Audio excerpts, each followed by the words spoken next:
Let's just see how you move in that area. When I began work on this story, all I knew about chiropractors was this.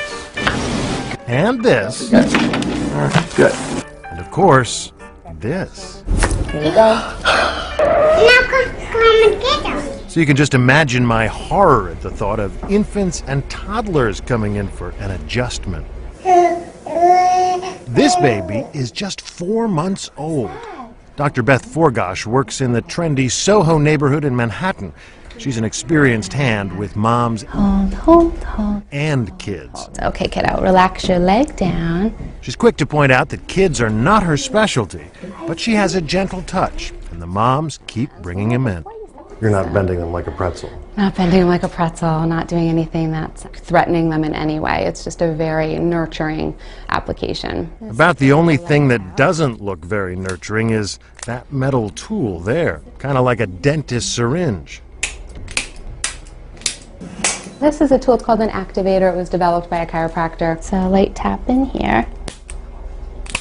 Every time I click that, it's creating a neurological reflex into the muscle systems and allowing for the bone to reorganize itself. Does it hurt? What do you think, Raven? Does it hurt? I don't think so. Raven is 4.5. Here. That's like 1, 2, 3. Her sister Naya, 2.5. Their mom is 9 months pregnant.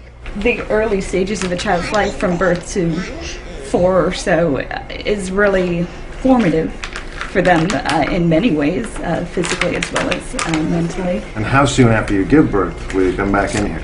I mean, I would say if we could have Dr. Beth at the birth and have her adjust the baby right after, we would do that hands down. At times it seems almost mystical, this laying on of hands. The toddler lies on her mother's belly, and Dr. Beth says she can feel through the tension in the mother's arm where Naya needs an adjustment. It seemed very gentle. Yeah. Much gentler than I imagined a chiropractor's office to be like. Yeah, very, very gentle. Completely safe. The other big question, does it help? Dr. Beth insists it can with all sorts of problems. Everything from colic to ear infections to constipation problems to even from the birth process I've seen cranial malpositions that can be released in order to balance out the shape of the head and the symmetry of the face. Some other chiropractors even say these types of adjustments have been known to help with teething, asthma, and bedwetting. Many medical doctors are skeptical. I have no doubt that chiropractors have found children have benefited. We just don't know yet the risks. You probably won't find a more open-minded physician than Dr. Lonnie Zeltzer. Her pediatric pain program at UCLA employs all sorts of alternative approaches. We have acupuncture and art therapy, music therapy, Iyengar yoga, meditation, hypnotherapy, biofeedback, craniosacral therapy. So all the touchy-feely California stuff. You're right. But no chiropractor. Not yet, not for children. She says there simply haven't been enough studies done to prove it's effective. What kind of impact could that have on an infant? Well, could paralyze the infant. Dr. Beth says she has never injured a child. She clearly takes great care to do no harm. Another light tap here.